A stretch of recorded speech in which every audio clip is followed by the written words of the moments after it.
Fire, fire, fire, fire.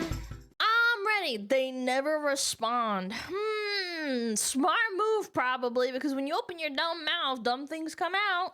Fake apologies, bad PR strategies, and carefully manufactured redemption arcs. What if I told you the best way for a public figure to defeat controversy is to ignore it? When celebrities are facing backlash, how they respond can make or break their entire reputation. Some choose to immediately give their side of the story to hopefully quiet the outrage. Some choose to issue a sterile and professional apology that was obviously written by a PR firm. And some people fucking get out a ukulele. Some even choose to make Son of a bitch! apology songs. But the most I'm not surprisingly bland, I effective swear to God. strategy is to say absolutely nothing and see how the public responds. Some disappear from the public, some literally keep moving on like nothing happened, and others slowly yet strategically address controversies to give themselves the most favorable outcome. Today we're going to discuss all the different ways to address controversies, starting with MrBeast, who put on an absolute masterclass of how to save a reputation and skate past one of the biggest controversies of his career. MrBeast is the undisputed king of YouTube. With close to 400 million subscribers, he has transformed On one channel, by the way. from just another internet personality into the face of a massive business empire. What started as simple challenge videos has become a full-blown production company, and according to Forbes, his personal net worth now sits at an estimated $500 million. Wow. His videos regularly pull in hundreds of millions of views, built on a simple but addictive formula: outrageous challenges, massive cash prizes, and his thumbnails are so famous that even if you make a thumbnail that's in the similar kind of vein of it, it's called a MrBeast thumbnail. That's how iconic it is. loyal cast of recurring friends. MrBeast also developed a massive philanthropic leg of his brand. He created an entire organization called Beast Philanthropy, where, unlike many other celebrities, he documents his progress so people can see the actual work he was donating to. He funded surgeries for 1,000 blind people so they could see again. And people still got mad at that. Planted millions of trees, and even traveled to Africa to help rescue child slaves. Each video receives hundreds of millions of views. I do know that there was a controversy regarding the payment and all that, but I don't know if anything ever came of that. I remember watching a video talking about it, but I don't know if anything ever came of that. So I don't know, either here or there. If you're making people not blind, that's good. I don't know. I think that's a W in my books. You unblind someone, thumbs up. And MrBeast is breaking Unblind? records Like you while still blinded them in making the a first real impact place. on the world. However, his perfect public perception began to change in June of 2024. That was when his longtime collaborator and close friend, Ava Chris Tyson, was accused of child grooming. Leaked messages surfaced. I just freaking like memory hold this. We watched so many fucking videos about it. Between Ava and her stinky. 13-year-old Discord moderator, Lava GS. In these disturbing exchanges, Ava referred to the underage moderator as Daddy, made numerous inappropriate jokes, and even promoted the work of NSFW artist Shadman, known for creating graphic art that includes depictions of CP. As internet detectives continued to investigate Ava's past, a growing pile of evidence packaged as a Reddit megathread revealed a long history of Ava's troubling behavior towards minors. MrBeast handled the crisis the way most corporations do. Like a true pro, he initially stayed silent to see if the controversy would blow over. However, after a massive eruption of public backlash, countless channels covering serious allegations related to the most famous YouTuber in history, he realized he needed to take action, and responded to this controversy with a sterile corporate PR statement. Over the last few days, I've become aware of serious allegations of Ava Tyson's behavior online, and I am disgusted and opposed to such unacceptable acts. During that time, I have been focused on hiring an independent third party to conduct a thorough investigation to ensure I have all the facts. That said, I've seen enough online and taken immediate action to remove Ava from the company, my channel, and any association with MrBeast. I do not condone or support any of the inappropriate actions. 116 million views to this day. Actually insane. Will allow the independent investigators the necessary time to conduct a... Even normies knew about this, by the way. comprehensive investigation and will take any further actions based on their findings. After this statement, he strategically avoided Twitter, which is the main platform where most controversies will gain traction and be discussed amongst millions of people. He regularly posted on Instagram and uploaded videos to YouTube, where his audience that loves him will drown out all of the negative comments. He also could control and censor negative comments on YouTube and Instagram, not saying he did, but he could have. He continued to promote his Feastables candy bar brand and even launched Lunchly in September of 2020. And even though Lunchly came with its own controversies about the mold and shit, nothing ever came of it, man.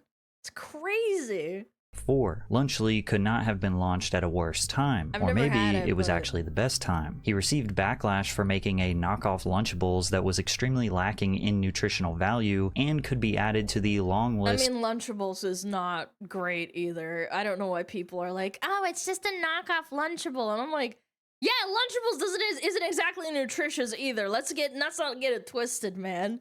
You're not innocent either. Of borderline poisonous food that fills American supermarkets. Then again, this backlash took some of the attention away from the allegations that his day one best friend was allegedly an offender. He smiled through the chaos, and while the internet demanded answers, all they got was silence. Remember, chat, just smile and wave, boys. Just smile and wave. I've been looking to find the best deal on Thunder tickets, which is why I want to give the sponsor of today's video, SeatGeek, a shout out. With over 28 million downloads, SeatGeek is the #1 rated ticketing app. There are more than 70,000 events listed on SeatGeek, including concerts, sports, Please don't tell me it's another Ticketmaster. Please. festivals, and more. Right now, you can get tickets to Beyonce, Post Malone, The Weeknd, and many more. I love using SeatGeek. I recently went to a basketball game and they made it so easy to find good seats. Each ticket is rated on a scale of 1 to 10, so you know you're getting a good deal. So look for the green dots. Green means good, red means bad. Every ticket is backed by their buyer guarantee. And you know I came through for you guys. You can use code PATRICK10 for 10% off your next set of tickets at SeatGeek. That's 10% off tickets with promo code Patrick10. Make sure you click the link in the description to download the app and have the code automatically added to your account so you can use it later. Thank you, SeatGeek. Amidst his silence, a viral expose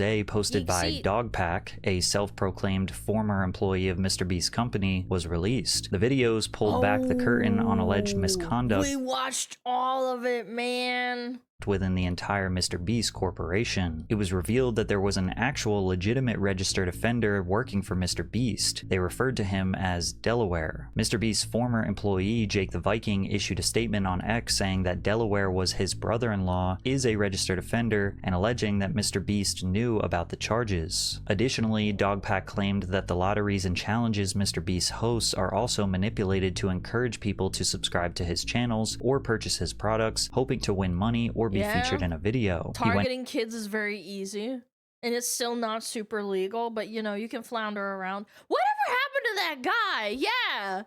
What happened to Dobrik?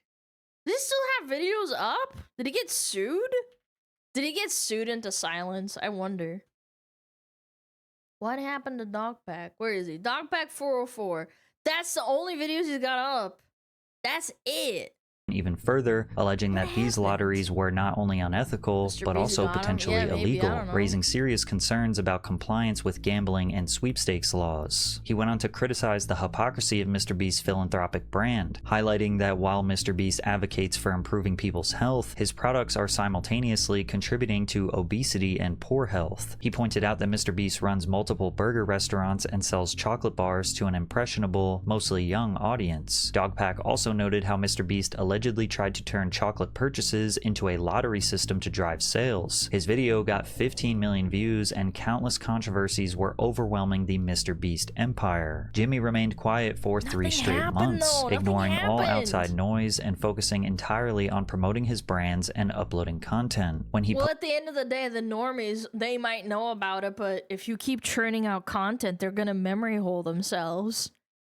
Keep making the content. posted a promotional image on Twitter for his video, MrBeast 7 Days Exploring an Underground City, featuring other influencers like Kai Cenat and Logan Paul. The replies quickly turned hostile. Buddy is doing everything except for responding to the allegations. Jimmy, any updates on the Chris Tyson investigation? Why are you covering up for PDF files? After months of silence, MrBeast returned on November 1st, 2024 and addressed the controversy by sharing the results of the third-party investigation. And we found nothing wrong? Jimmy claimed that the legal firm conducting the investigation, Quinn Emanuel, had advised him to say nothing during the process. According to the investigation documents, the firm said, "We also requested that the current employees refrain from public comments to ensure the investigation yielded accurate information and that witnesses were not tainted." And of course, this company that MrBeast hired to investigate him found him not guilty. Sounds like a lot of politicians and companies I've ever heard of, huh? But this was a calculated strategy to keep controversy from spiraling and to prevent wild narratives from dominating the headlines. MrBeast was told to say nothing until the facts were in. MrBeast then sat down with YouTuber Oompaville for a 2-hour podcast to address all of these controversies. Another perfect strategic move. He decided to get interviewed by someone who does not normally interview people, someone who merely reacts to drama and is often lighthearted, unserious, yet trustworthy and loved by his fan base. Also, podcasts give the impression that conversations are not censored, edited, or scripted. The first question Oompaville asked was about Jimmy's silence, and this was his response. You actually kind of laid out the timeline there. The Ava stuff came out, and I put out that tweet. We hired the investigators to go look into it. Part of that investigation is they recommended that I not talk about drama or really do anything online because it might influence witnesses or any people they might interview or ex-employees. So it's a little unfortunate because I told them, okay, I'll wait till the investigation is over. I believe that was literally like a week before the dog pack video came out. Just in transparency, I've never done one of these like big investigations before. And in my head, it was gonna last like 2 or 3 weeks. It ended up taking a couple months. There's a lot of cuts in here. We watched a good portion of this, maybe like, I want to say out of the 2.5 hours, I would say we watched about 30 to 40 minutes. And I thought that all the responses were very scripted, very like softballed. Again, I like Oompa, but like he's never really done an interview before. So like how would he know, or how would he be allowed to have hard-hitting questions like CoffeeZilla? Like if he did CoffeeZilla, that would have been crazy. I think he would have torn into him. Also, notice Jimmy's body language. Casually leaned back, feet kicked up. And his hands are moving lots, and he's gesturing. Wearing a big cozy hoodie next to the fireplace. Yeah. Everything about this gives the impression he is comfortable and not nervous. He actually sat in that same position for 2 hours, and he and Oompa... That's a big indicator. Actually, that's not an indicator of him being comfortable. If you sit in the same position with your leg up for 2.5 hours...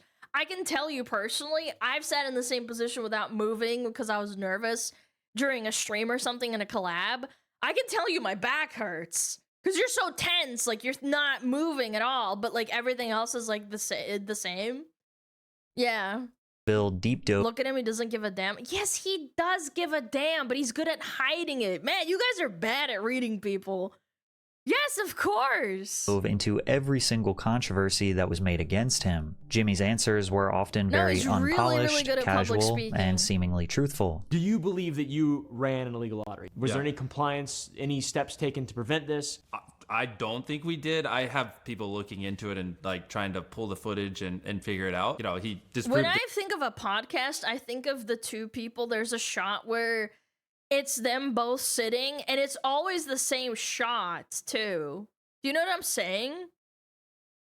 Like, it's always like a cut from between the two. It's never them in the same shot. It's always shot with just them and the other guy. The two, which, I mean, those are crazy. Because it shows that they're talking to each other. I don't want to just, like, speculate. I have a team looking into it. I don't think we did, though. But regardless, just to be truthful, if people want a refund or think for whatever reason like we did something wrong, like I'll send you a link that you can just put in the description where they can get a refund. Maybe just throw it on the screen here. Okay.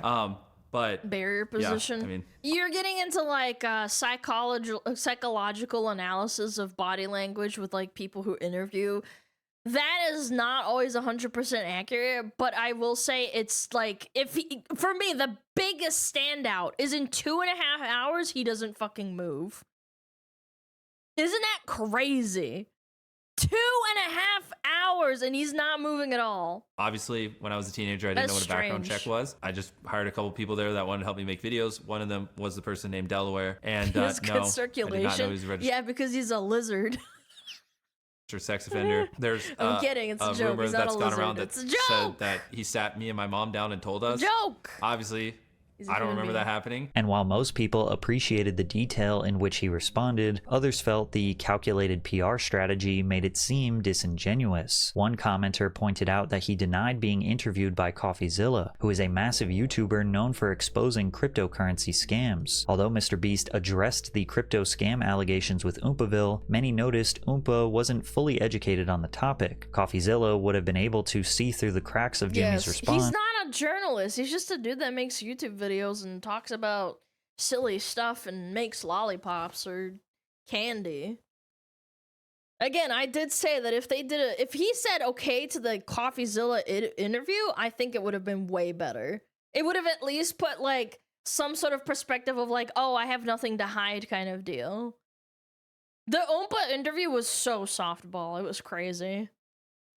And ask the right questions to get to the truth. When it comes to a lot of these like answers, it always just comes like every single thing that I've sort of heard so far out of all of this is just I'm just being stupid, I guess. Okay, like, oh, I made a mistake, oopsie daisy, I wasn't really thinking things through. Like, it always comes out like the actual response is always either trust me bro when it comes to the crypto stuff, because really all these things come out to just trust me bro, please just believe what I'm saying. Or it comes out to, you know, clearly him going, yeah, we made a mistake, I didn't know any better, I have a team looking into it, yada. It's all just corporate PR nonsense response. Objectively speaking, MrBeast put on a masterclass of a response to controversy. In the court of public opinion, anything you say will be used against you. Even a denial can backfire. The key here is patience. It seems overwhelming, but just don't make any sudden moves. Stay silent and keep working on whatever it is you're doing. During the silence, he kept uploading videos. Yep. He did massive collaboration. Yeah, wasn't it it was like a nuclear related one? That he made a video that was something about nuclear bunkers or something, and people were pissed, but at the end of the day, nobody really cared. With the likes of iShowSpeed, Kai Cenat, and even Cristiano Ronaldo. His content pulled tens of millions of views, his brands continued to grow. Eventually, people will forget, but he chose to respond after the noise died down to give off the impression that he has integrity and will honor his word. His casual nature of answering questions appeals to others' humanity, and because of this, he walked away mostly clean, barely harming his reputation. However, what happens when there is video evidence that almost 100% proves a public figure guilty, and the whole world knows it? What if the evidence is undeniable? Keep making content. That's what I always say. Keep making content. They keep quiet when everyone is demanding answers? Well, no one tested this better than David Dobrik. David Dobrik started his creative career as a goofy teenager filming short skits on Vine, then moved to LA in the early 2010s to take content creation more seriously. When Vine shut down in 2017, he pivoted to YouTube. Within just a few years, he racked up over 10 million subscribers and became one of the platform's biggest stars. David became famous for his 4-minute and 20-second vlogs that would feature pranks, stunts, celebrity cameos, and a rotating crew of friends that his millions of fans loved. The group of friends would become known as the Vlog Squad. One of the most recognizable faces in the Vlog Squad was Jeff Wittick. Like David, he got his start on Vine before building his own audience on YouTube with a show called Jeff's Barbershop, where he interviewed guests while cutting their hair. Jeff became a regular in David's vlogs, always down to get involved in the chaos, whether it was a prank or a stunt. But his loyalty to complete David's vision would have dire consequences. During the pandemic, David took a hiatus and wanted to film a massive comeback video. The premise for this vlog was to put the squad through a series of difficult or adrenaline-filled challenges. It was almost like a knockoff episode of Fear Factor. David did not want to participate in any of the challenges, but participate as the host of the show. The first challenge was to go skydiving, which went great, so the vlog squad traveled to Lake Utah to film the second stunt for the video, wakeboarding with a rope tied to an excavator. And this is where things got out of control. Corinna Cop went first and held onto the rope while David spun the excavator in a circle, almost losing control of the I feel like I've seen this before in like really old YouTube videos, man. People getting bored and their dad has like an excavator that they haven't used in a while. I don't know. I feel like it's not that big of a deal, but I guess because they filmed it on camera, it looks very bad. machine. As she swung in the air, she said, "You take things too far, David." Then it was Jeff's turn to swing from the excavator. He grabbed onto the rope and David turned up the intensity, spinning it much faster. Once he realized he put Jeff in a dangerous situation, he abruptly stopped the machine, causing Jeff to crash violently into the side of the massive metal machine. You're such an idiot for that. You didn't even like slow it down, you just stopped it. Right after the incident, Jeff was quickly rushed to a nearby hospital and immediately underwent an operation to stop the bleeding and treat all of his— Oh my god, he gave him a hematoma? Hematoma, is that the word? He gave him internal bleeding. That's critical horrible. injuries, including an attempt to save his left eye. Jeff later confirmed that his injuries were extensive. "I was in a lot of pain. I tore some ligaments in my leg. I broke my foot. I shattered my hip. I shattered my skull in 9 places. I shattered my eye socket, and I almost died." The rest of the vlog squad supported him and were with him in spirit. However, David had different plans. Allegedly, while Jeff was in the hospital under heavy medication, David began gathering evidence to show that the incident was not his idea. He started by screen recording a DM he had received from Jeff shortly before the incident. The message was a post from 50 Cent featuring a video of a man swinging from an excavator and wiping out. Jeff had written, "Let's recreate this." When David later showed this screen recording on his podcast, viewers called him out not only for ignoring Jeff's condition, but also for trying to shift the blame onto him. Anyone notice that the post in the screen recording says 2 hours ago? He literally recorded the DM an hour after the incident, immediately trying to cover up. This strongly suggests that David was already thinking about damage control while Jeff was still severely injured in the hospital. After his initial injuries, Jeff returned to YouTube and continued his barbershop series, now incorporating his injury as a joke. Every time someone asked about it, he would joke through the pain, downplay the severity, and avoid the truth, mainly to protect his friend David. On different occasions, Jeff claimed he had fallen from a building or had a skydiving— I don't know, man. If you almost killed me, I'd be pissed as fuck. And you tried to cover it up. accident, but never truly revealed what happened. Like, I'm sorry, I fucked up. Yeah, what happened to you? I fell off a building. They were all just jokes. I was in a skydiving accident. Chute didn't open. I was in a lot of pain, and that's how I choose to cope with my pain. I fell down off my balcony, 12 stories high. To add to the chaos behind the scenes, David was facing backlash for another controversy, including Vlog Squad member Dirty Dom, who was accused of R-wording a woman. Dirty Dom R-wording a woman. That was featured in one of David's 2018 vlogs. The video centered around Dom attempting to arrange a three-way, and the woman claimed she was so intoxicated that she could not consent. She later asked for the video to be removed, but by then, it had already amassed over 5 million views. David addressed the controversy by releasing multiple apology videos and removing Dom from the vlog squad. And after almost 10 months of Jeff not really answering what had happened to his eye, he finally decided to tell his subscribers what happened the day of his accident. He released a multi-part documentary on his YouTube channel that tells the entire story, with one small caveat. David was heavily involved in the editing process, as Jeff still wanted to protect him and avoid portraying him negatively. I regret doing this too, but this is me being a loyal friend. I let him pass through the edit of the doc and take out anything that made him look bad. And that day I came home from surgery, I was sitting on the couch, laying there with blood coming out of my eye on fucking anesthesia, completely a vegetable, and he came right in here, ran right into the editing bay, and all he cared about was editing to clean up. Not even about your friend who's all fucked up because of what you did? I'm telling you, man, some people seem normal and then they show their true face. Video to cover up that this happened. Despite David's best effort to control the narrative, the reactions to the documentary were not in his favor. All I understood from this video is that skydiving is safer than being around David. Natalie jumped out of a plane 26 times just to have a break from David for a week. However, David probably imagined this was just some drama that would be over soon. He continued on with his upload schedule, and the two even made jokes about the situation. I wanted to get you guys something. Hold on a second. Yeah, call off the lawsuit. No, he's doing something. Yeah. Over the next year, Jeff Very was stuck funny. reliving this nightmare, undergoing 7 eye surgeries. Meanwhile, David continued to see exponential success. He would get fed up with the public not knowing the real story and eventually published a tell-all episode of his podcast called Dear David. My beef with David, the fact that he is a scumbag friend, a fake friend, now that the documentary's over, doesn't text me, doesn't check in. At this last surgery, there was literally, the doctor said, we have to move your eye 3 millimeters. We're going to do 2.5. So we have a half a millimeter of slack. That's this much to go blind. And I couldn't get a text. Wow. That's one reason. The other reason, him saying now, flipping the script, saying that, oh, it was Jeff's idea. He's crazy. Complete bullshit. That's number 2.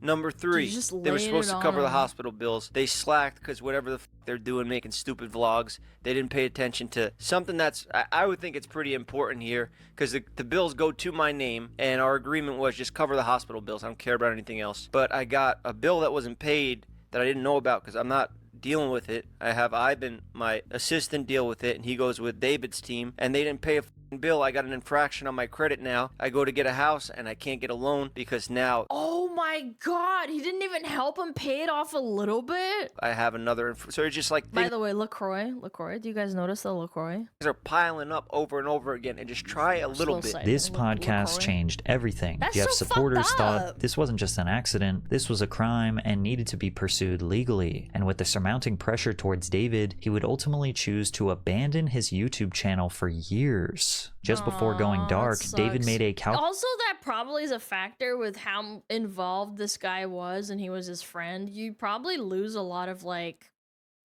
motivation to keep going.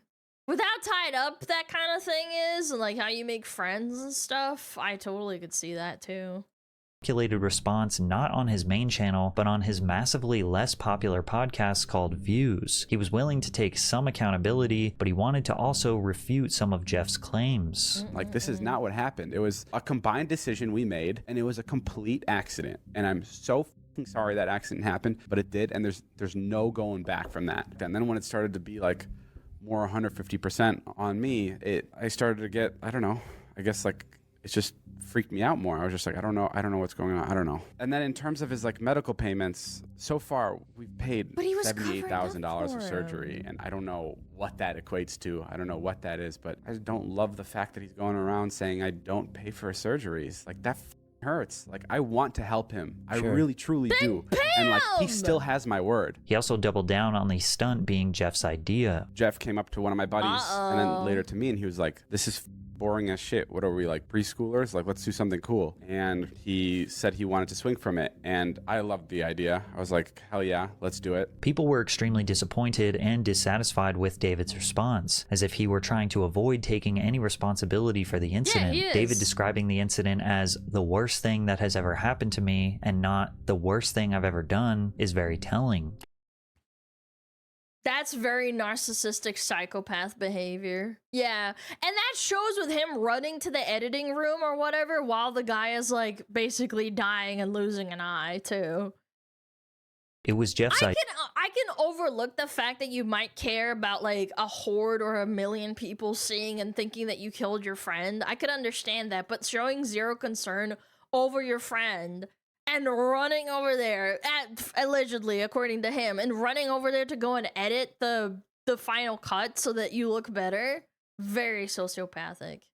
But I rented the machine, operated, filmed it, and caused permanent damage to Jeff. This is a prime example of responding to a controversy yet making everything worse. David tried to come off as personal and sincere, and trying to inform the public of all the nuances of the situation, kind of like what we saw with MrBeast. But the public just didn't believe him. It could be his body language, his stuttering, his long and drawn out responses. The court of public opinion hates nuance. The more simple something can be addressed, the better. All he had to do was say, "This was all my fault, and I'm so sorry," and then behind the scenes handle all the medical bills on time and in full. and none of the outrage probably would have happened. But he didn't say that either for legal reasons or because he genuinely did not believe it was his fault and doesn't want to pay for the medical expenses. It's evident that David was trapped in this controversy with no way to get back in the good graces with the public. And after one last vlog episode on March 29th, 2022, David went completely dark on YouTube. Meanwhile, Jeff took legal action and filed a $10 million lawsuit in June of 2022, accusing David of negligence. According to the suit, Dobrik was negligent in operating the equipment at a dangerous speed and acted negligently in slowing the machine down suddenly, which caused the injuries to occur after Wittick collided with the equipment while swinging. I don't think it was on purpose. I don't. But I do think that he's a fucking retard who can't say, oh, well, I fucked up, I'm sorry. Jeff wanted accountability, but David has not with personally responded to the lawsuit, and through his lawyers, David responded by claiming that Jeff was also to blame. Dobrik has denied full responsibility, claiming that the stunt was Wittick's idea and that he had asked Dobrik to not disclose this fact. Abandoning his main channel, David migrated to another platform, Snapchat. On this platform, he is allegedly making as much as $10,000 a day while— What? How? I thought Snapchat was dead. Hello?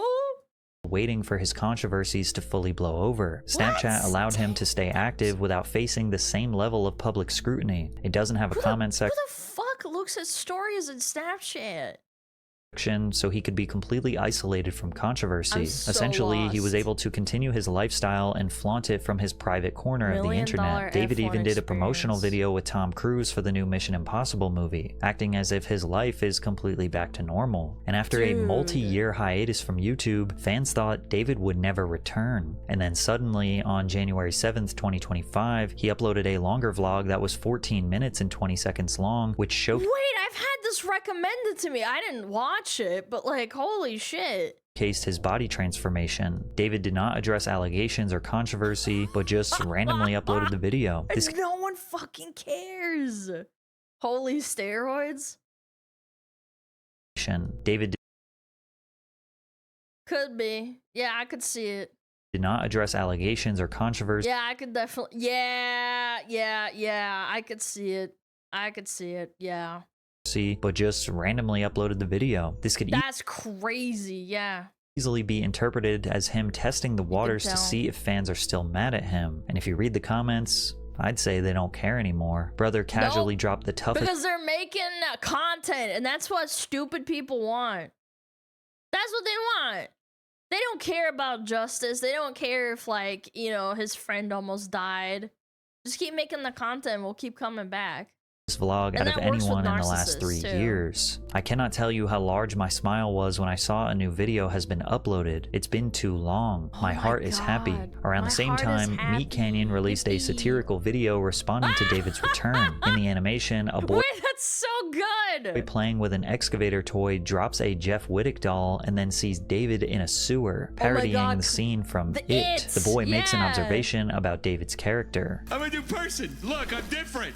I'm physically different. I'm different, right? You know, David, not everyone's perfect, and I mean, we all make mistakes. If you're down here and feel guilty about something, I mean, you know, you could come out and just admit it, right? Sitting down here in this sewer and showing kids your vlogs and your abs just, I don't know, just feels like you're avoiding something. Jeff has continued to assert that they are going to court. David has repeatedly tried to get the case dismissed, but the trial date is still being decided. Even 5 years after the accident, Jeff is still making videos about this story, mostly because he has had 12 eye surgeries since the accident and lives in constant pain. As time goes on, it seems to affect me more, and I want to be That's a serious my old injury self. too. And I don't know what it's going to take to get back to that, and I don't know how I could put in your guys' heads what I'm experiencing every day. It's something that I'll deal with for life. David's fans now think Jeff is milking the drama to try to remain relevant, but Jeff doesn't look at this as fleeting drama, as he might become blind in one eye because of this and wants justice. You have to understand, with soft tissue like that, he's lucky he's even got like an eye to begin with.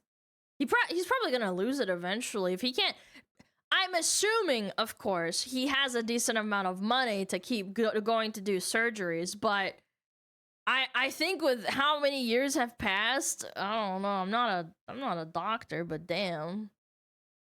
And while it seems like David is still trying to find his footing and could be preparing a return to his main YouTube channel, the same cannot be said for Cody Ko, who has seemingly abandoned his main YouTube channel after allegations of sleeping with a minor erupted last year. Cody Ko also started his career on Vine and then transitioned to making commentary YouTube videos. He created an iconic series called That's Cringe, where he often went viral for calling out and making fun of nonsense on the internet. Not only were him and his co-host Noel Miller funny, but he gained attention for his honest and realistic takes, often being seen as an extremely unproblematic and likable YouTuber. Beyond his videos, Cody was also known for valuing health and discipline, having completed an Ironman marathon and documenting the entire process. By 2024, he was happily married with a child and had multiple multi-million-dollar business ventures. But in 2024, that wholesome image quickly began to unravel. During a live podcast tour, YouTuber Tana Mojo was asked about her past hookups. That is when she casually dropped a name that sent the internet into a frenzy: Cody Ko. She claimed that they had intercourse when she was 17, which would have meant that Cody was 25 at the time. As you can imagine, people on the internet started asking questions. Isn't this illegal? Isn't this at least a bit creepy? What further corroborated the story was a potential witness, Gabby Hanna, who claims they did the act at a Playlist Live after party in Orlando, Florida in 2016. There was a situation with Gabby Hanna at a Playlist Live where she pulled him aside and told him like, yo, she's 17, and then we still went and hooked up. One time I told a guy, I saw him making out with a girl at a party who was underage, and I pulled him aside and I was like, hey man, you probably don't know, I know she like looks a little older, she's underage, watch it. And he's like, oh my god, thank you for telling me. And then he now it is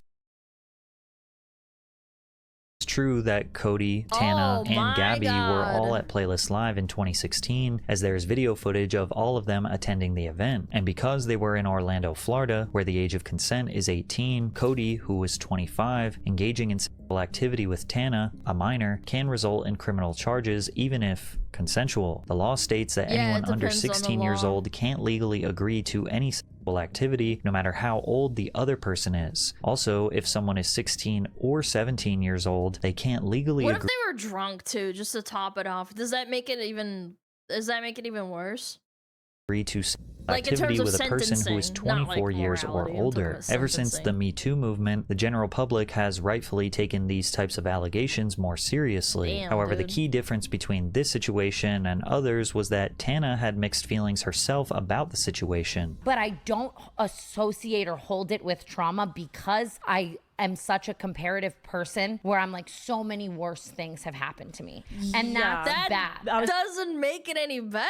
I was about to say, you can't do that to yourself though. Yeah. Like, but I genuinely feel that way. Like it feels like all of the other people I hooked up with when I was 18, whether they were 30 or whether they were not 30 and they were my age. Tana was not necessarily on a crusade to take down Cody Ko, but did recognize that the situation was a little messy. But you brought it up. Like, at the same time, you shouldn't. I don't know. This is all such fucking retarded bullshit.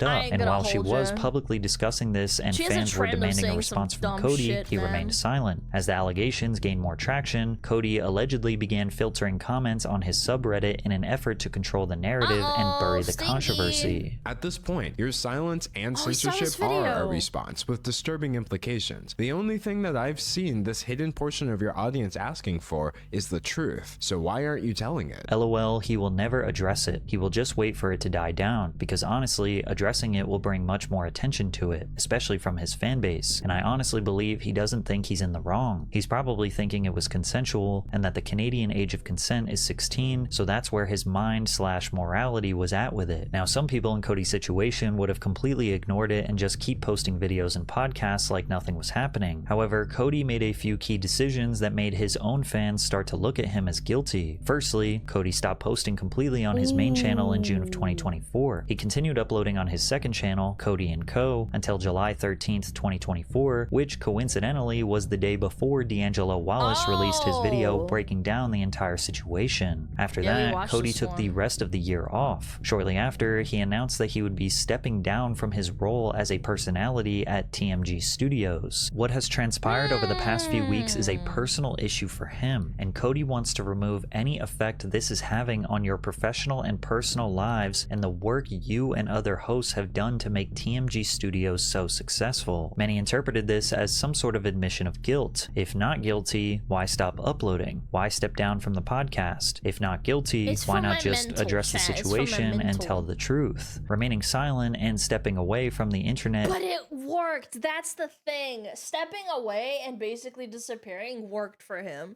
Because she didn't start pressing charges. People didn't start talking about it because he responded. Like, he didn't add more fuel to the fire, and unfortunately it worked.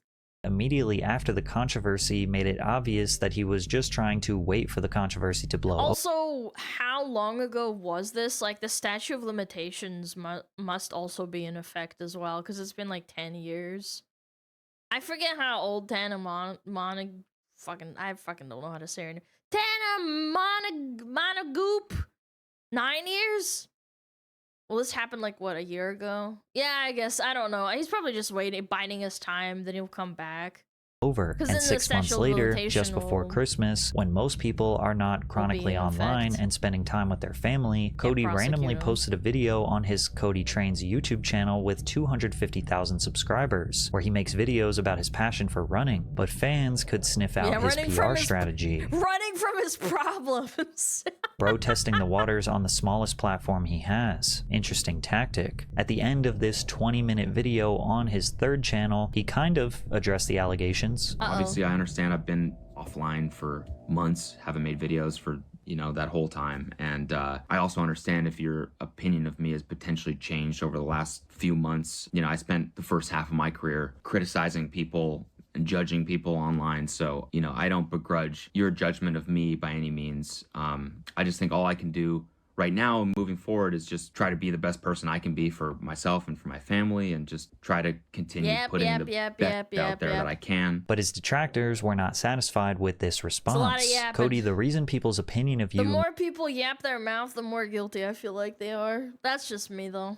May have changed in recent months is not because you used to criticize and make fun of people online. It's because what you did is wrong. It's as simple as that. However, this was the only response Cody would give. And as 2025 rolled around, he posted more vlogs on his Cody Trains page, and the comment section began to slowly turn from negative to positive. Then he took one step up and started posting reaction videos on his second biggest channel, Cody Ko. These are videos that he would normally post on his main channel, but he knew the comment sections would be flooded with criticism, so he strategically posted on his second channel to again not expose himself to his main audience. And the comments were kind of critical, but most of them were making jokes and not necessarily demanding a response to the allegations. Cody began uploading consistently, getting around 1 million views per video, and watching the comment section turn to all positivity. Cody has seemingly left his main channel in the dust. I guess he still feels like if he uploads to his 6 million subscribers, that his detractors will flood the comment section with his allegations and his mainstream audience will learn about his controversy. He even recently launched his own oatmeal product and has been heavily marketing it. That second stream of income is likely needed since he abandoned his main channel. It seems like Cody's core audience forgave him or never thought that he was wrong in the first place. Cody is now married and a father, so fading into a smaller, more loyal audience after over 10 years on YouTube seems to be enough for him. Cody never took full accountability. Instead, he acknowledged the existence of the accusations without confirming or denying anything. This use of strategic silence allowed him to retain his core fanbase, which may have been the most favorable outcome for him in the end. That said, Cody's career will likely never be the same, and his reputation seems to be somewhat smeared from— As long as he's making enough money to sustain himself and live the same lifestyle, I genuinely think he does not care that much. The mainstream point of view. However, while Cody at least acknowledged his allegations, Brad Pitt remained dead silent about his horrible accusations from his ex-wife Angelina Jolie. His strategy was so effective that many people don't even know how most of his children denounced him, hate him, and have even removed Pitt from their last name. Whoa! Okay, this is some normie drama I don't know about. Okay, I'm sitting up. I'm sitting up right now. I'm sitting up.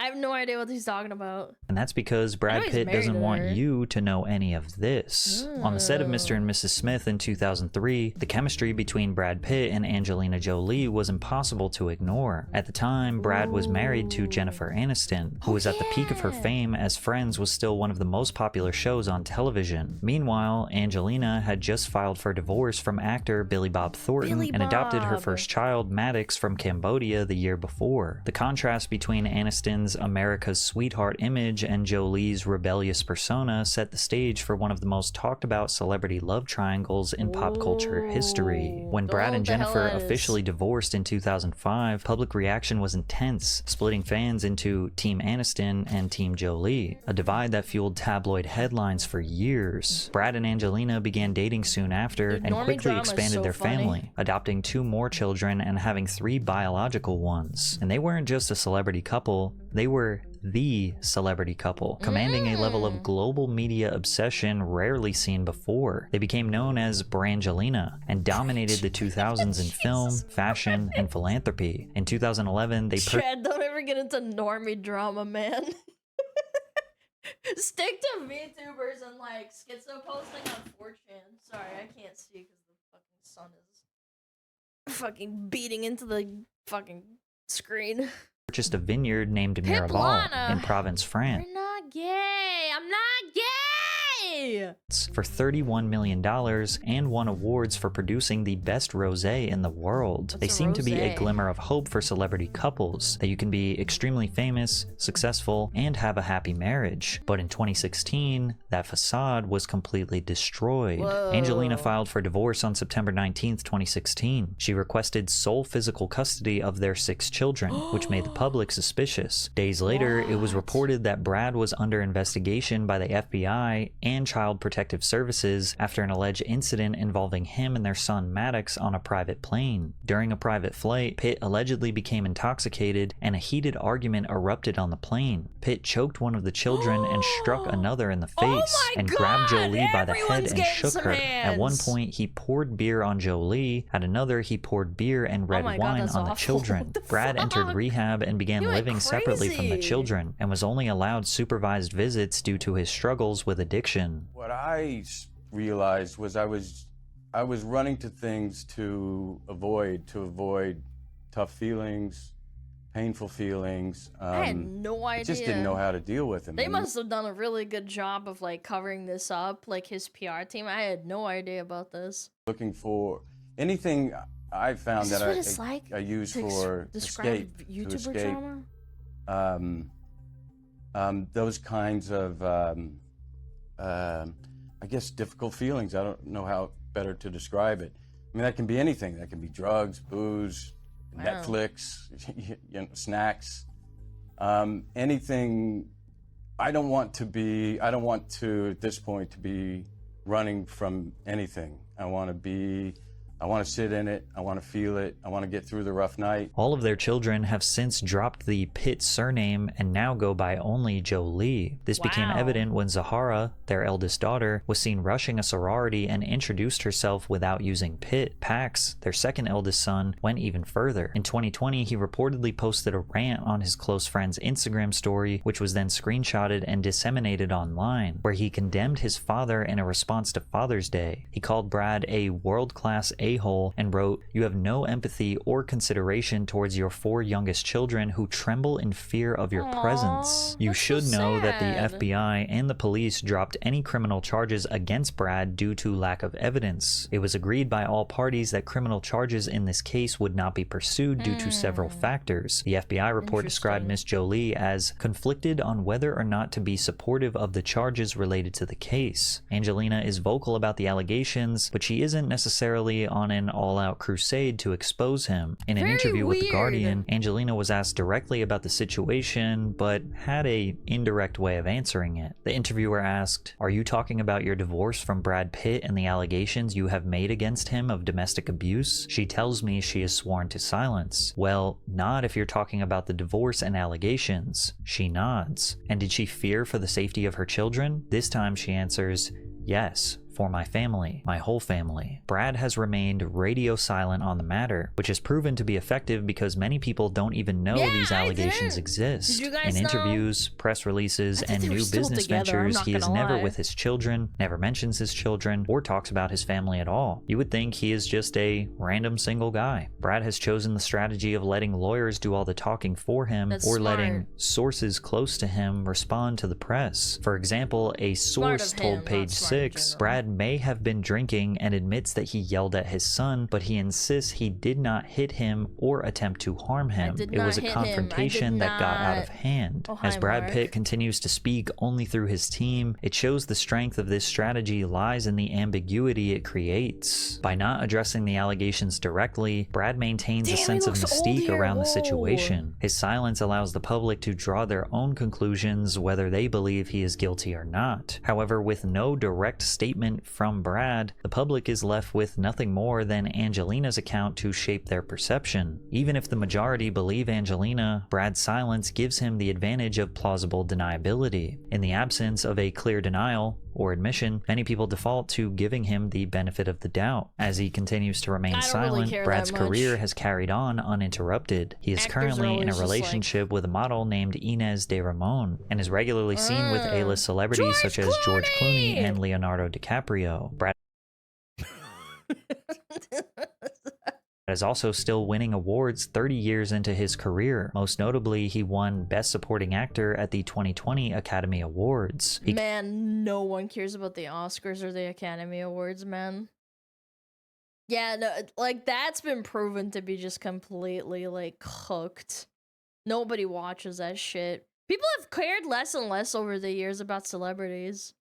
Continues to star in major films, including the highly anticipated F1 movie releasing this summer, in which he plays the lead role and was reportedly paid $30 million. Reddit users have taken note of how effectively his team has managed public perception, with some even unaware of the allegations. I didn't even know there were allegations, to be honest. He's got a pretty remarkable PR team, honestly. Very little of it has really penetrated the public consciousness. So if this video gets deleted, you know why. And I do have to deal with deleted videos or copyright claims or blocked videos all the time. So just so you guys know, I do post on Spotify as a backup. YouTube is obviously still my main thing, but you can watch over there if you prefer Spotify. What's crazy is it took them 8 years to settle this divorce. The legal battle officially concluded on December 30th, 2024, and for the first time in nearly a decade, Brad responded, but barely. The interviewer asked, "Does anything feel different being on the other side of the divorce, finally being finalized?" I ask, "Is there relief?" Brad said,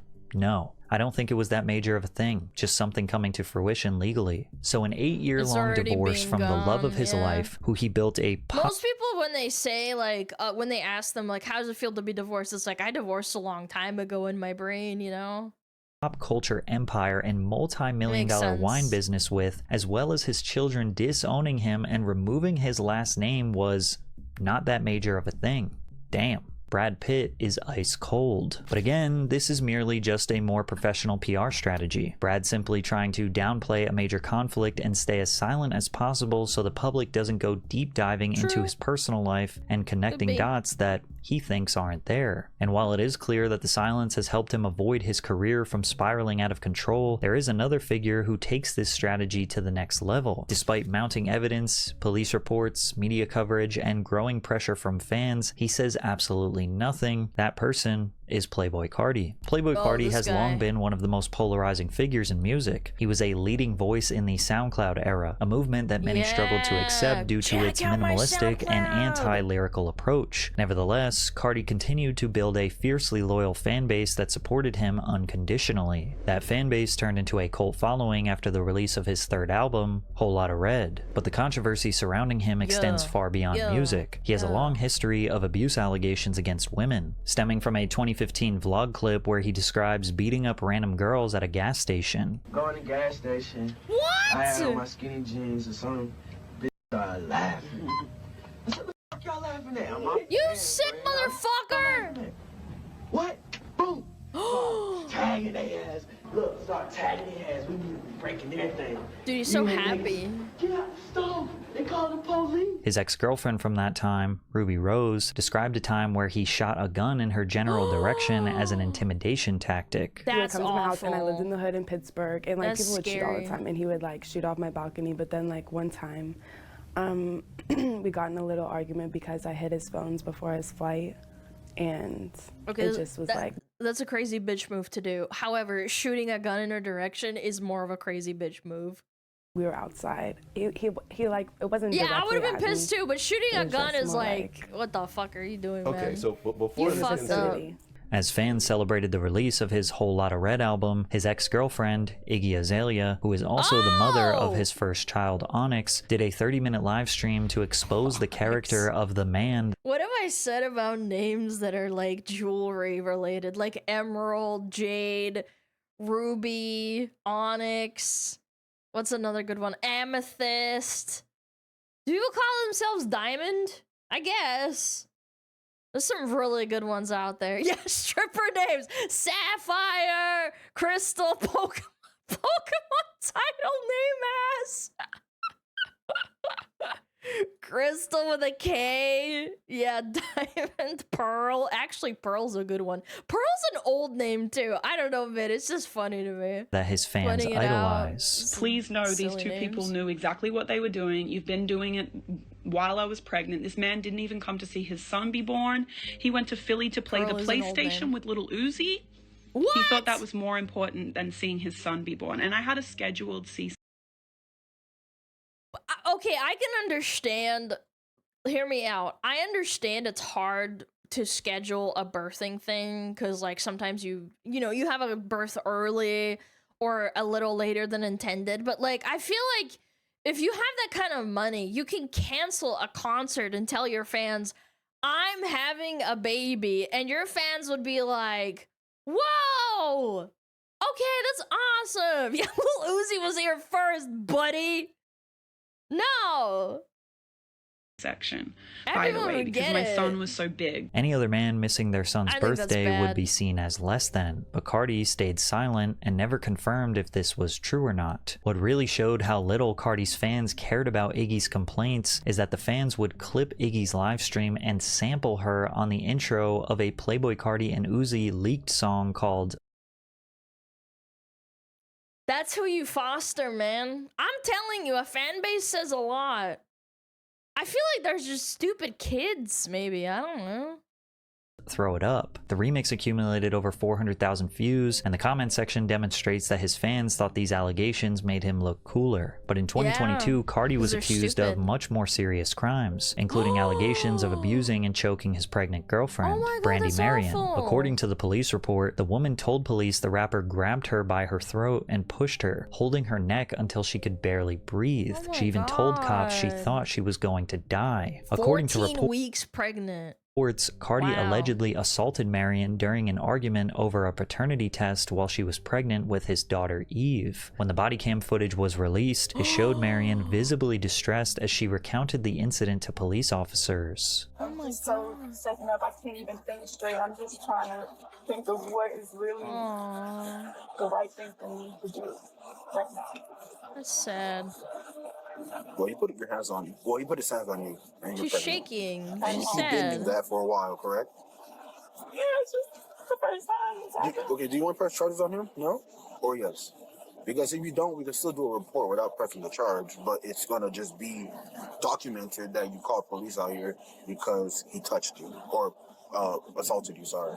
Can I eventually, like, if I do decide to, like, when my head clears up, press charges, or would I have to do that? No, you don't have to do that right now. Carti was arrested, then booked on December 29th and released on a $100,000 bail. Carti would make no statements, but his attorney, Brian Steele, told TMZ Mr. Carter was falsely accused. Pursuant to my communications with the Fulton County She District choked herself out. You're right. Attorney's Office, this case will be dismissed without any While prosecution pregnant. or litigation. As this controversy surfaced online, Iggy Azalea chimed in to let everyone know that Carti was not present in his son's life. Classic- Imagine having Classic woman just choking herself out to spite the dude, yeah.